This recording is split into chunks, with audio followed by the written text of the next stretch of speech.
What's up, everybody? Welcome back to this week's episode of The Breakdown. My name is Andrew, and I got with me today Mr. Jared Calais. What's up, man? Not much.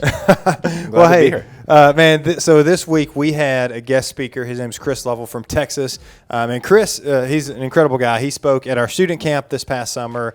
He spoke at our dodgeball event that our students do, which is like a big evangelistic outreach. Chris was actually in ministry for a long time, but now is a basketball coach at a college there in Texas. Yeah. But man, loves Jesus, is an incredible communicator. If you haven't heard this week's message, I want to encourage you to go back and watch that so you may have some context to what we're breaking down today. But the gist of what he was talking about is reviving, which simply means to bring life to what was once dead or to get active again. And he was talking about this spiritual reviving of our life. And he started off in Matthew chapter 9, verses 9 through 13.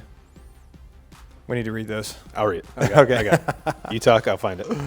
Matthew 9, verses 9 through 13, which is pretty cool because a couple weeks ago, Pastor Robbie actually shared a little bit of this passage. And then Chris dove into a couple more details, a little different side of the same passage as well. All right, here we go. As Jesus went on from there, he saw a man named Matthew sitting at the toll booth, and he said to him, "Follow me," and he got up and followed him. While he was reclining at the table in the house, many tax collectors and sinners came to eat with Jesus and his disciples. When the Pharisees saw this, they asked his disciples, "Why does your teacher eat with tax collectors and sinners?" Now he heard this, and he said, "It is not those who are well enough who need a doctor, but those who are sick. Go and learn what this means. I desire mercy and not sacrifice. For I didn't come to call the righteous, but sinners." Wow. Yeah, so there's a lot going on here. One, for Matthew, the tax collector, to stand up from his post and to follow Jesus is a really big deal. If you want more information on that, I would go check out Pastor's sermon a couple of weeks ago, or actually it was last week on that. Yep. And it was an incredible word just about how big of a deal that was for Matthew to do that. And how maybe Matthew got to that point. But then, so now he finds himself sitting at dinner with all these people who the religious people would say, "Man, why are you hanging out with those people?" Mm-hmm. And the first kind of point that Chris made in his message today is that Jesus was interested in all people. Jesus is interested in all people. I know we have some thoughts we're going to share on that, but I can speak for myself that there are times where, man, it's been easy for me to be interested or to invest or to hang out with people who are just like me, who think the same thing I think, who, the Lord's important to them, spiritual things are important to them, because those situations are kind of easy. It's just easy to live my life there, where at times it's hard for me to step into those relationships with people who don't believe in Jesus or don't believe the same thing I do, or, you name whatever. Well, just simply maybe those you agree with. Right, yeah. I think as culturally is just an even more thing. It's easier to be around people you agree with. Yeah, no, you're exactly right. But Jesus came and set the example for us that he was interested in all people. And just listening to this today, it really challenged me to make me think through, okay, who do I intentionally spend my time with? Because if I'm honest with you right now, it's going to be like Jared and I, we hang out all the time. Yeah. So, and we are just alike in a lot of ways. So, we're going to break up. No, I'm just kidding. We're not going to stop hanging out. I don't know how to do a lot of stuff. He knows how to do things, and he teaches me things a lot. Yeah, so. That's true. But stuff we're very similar. Exactly. But I mean, there's relationships like this that we need to have, but then there's also relationships that we need to be intentional about with people who aren't just like us, don't believe the same thing we believe. And there's three groups of people that were in the story that he broke down. One were the righteous. These were the disciples in this passage, the people who loved Jesus, like intimately, personally. It was a real faith that they were living and walking out. Were they perfect? No, not by any means. But they had this real love for Jesus that they were living out. One was the sinners. Okay, obviously we all fit into this category. But in the passage, these sinners that they were referring to were the people who didn't know Jesus, didn't follow God, and they knew it. Okay, like they knew that they were in this spot. And then they had the religious. Who are the Pharisees, who, like many of us at times, have all the answers, but not the relationship piece of it. Right. So what stood out to you in the message? Yeah, so let me pull up my notes real quick. I guess the biggest thing that stood out to me it was how he said, God doesn't see you as you are.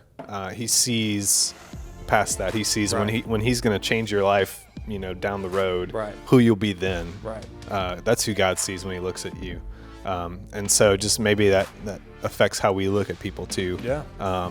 Believing that God can change somebody's life. Even, right. And I think back to, I know Pastor talked about this one time or another, about how he was the guy that when people looked at him, they're like, there's no way that guy's ever right. going to be a Christian. right. Yeah. And so I think that, saying that, there's probably people in your head, maybe in your neighborhood, or just that that kind of fall into that category too of you think that may be impossible right. for them to come to Christ, but that's exactly who God wants. Yeah, and I have names coming to mind right now as you said that, and now I have to think through. Okay, Lord, how do I? God, give me some wisdom here. Like that's not something we can do in our own strength.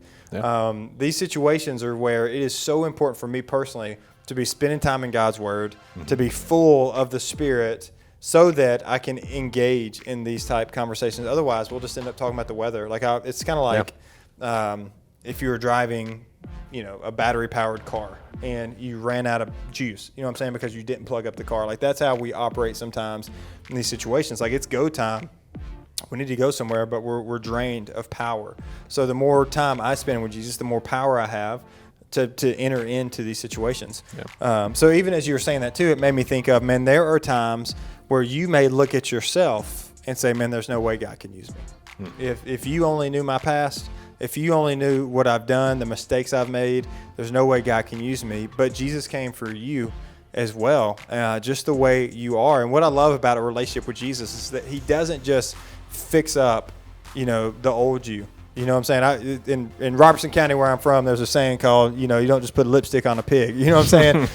For all my Robertson County friends out there, you may know that term, but that's not what Jesus does with us. No, he makes you a new creation, not just a fixed up version of your broken self, but a brand new creation there. So even though you may be thinking, man, there's no way God can use me, that is not true of you. If you surrender your life to Jesus, and that's also not true of the people that may be coming to mind who you can engage with. And one thing that stood out to me was in verse 13 where he said, so the Pharisees he were talking to were educated people. Okay, so they valued knowledge. So he kind of spoke their language here. And in verse 13 where he said, but go and learn what this means. Okay, so he came for these people, but go and learn what this means. I think this is important for us to figure out, okay, what does it mean for me to treat people the way Jesus treated people, to seek after people the way Jesus sought after people? Yep. Is that the right word? I use that correctly? You did it. Am I willing to put myself in situations where other religious people may say, man, I wonder why Andrew's hanging out with them. Man, who is he having dinner with at this restaurant? You know what I'm saying? Now, I'm not saying put yourself in compromising situations, but I am saying, man, we need to live our life a little bit more like Jesus. That's right. I need to live my life a little bit more like Jesus in this way. I need to be more intentional to go where people who are far from Christ are, and to intentionally invest in those relationships. Yeah. All right, you got any last thoughts before we close this thing out? Yeah, I was just thinking, for some of us that might be easy. We live in big neighborhoods. Right. There are opportunities to meet people, to meet our neighbors, and meet a mix of people, whether they're believers or lost or whatever. For others, that might be hard. You may have to think about, okay, where do I go where people are? And then how do I be intentional in that space? It could be the grocery store. If you go to a place like Publix and they offer to walk your cart out, it's just saying, yeah, sure. Yeah. I don't need you to, but that'll give me 5 minutes to talk to somebody who I may not be able to spend time with, and just maybe it gives me an opportunity to share the word. Could be online. You know what I'm saying? Like, I can't tell you how many relationships I have with people online who we have never physically met, but we may have common interest, and then other conversations come up along the way. So don't, value those opportunities any less than the grocery store or your neighborhood opportunities as well. I actually know, I have a friend of mine who intentionally, he games, and he intentionally finds people and starts having gospel conversations with them. Yeah. And so, just the opportunities, if you think, man, I just don't have any opportunities, I bet you do. Yeah.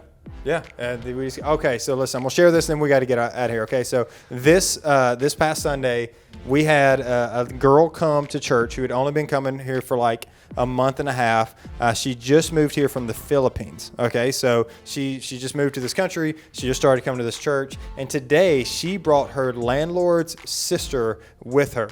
So what encouraged me about that is that she was intentional right where she was. This was somebody who she was crossing paths with, who she was doing life with, who she would just see coming and going. And she could have just kept saying, hi, how you doing? How's your day? And go on about it. But no, she was intentional to invest in that relationship. And, sometimes I forget, I know I got to wrap this up. Sometimes I forget the joy of my salvation. Sometimes I forget what Jesus has saved me from because I have grown up in church my whole life and I forget how lost I was before I didn't have a relationship with Jesus.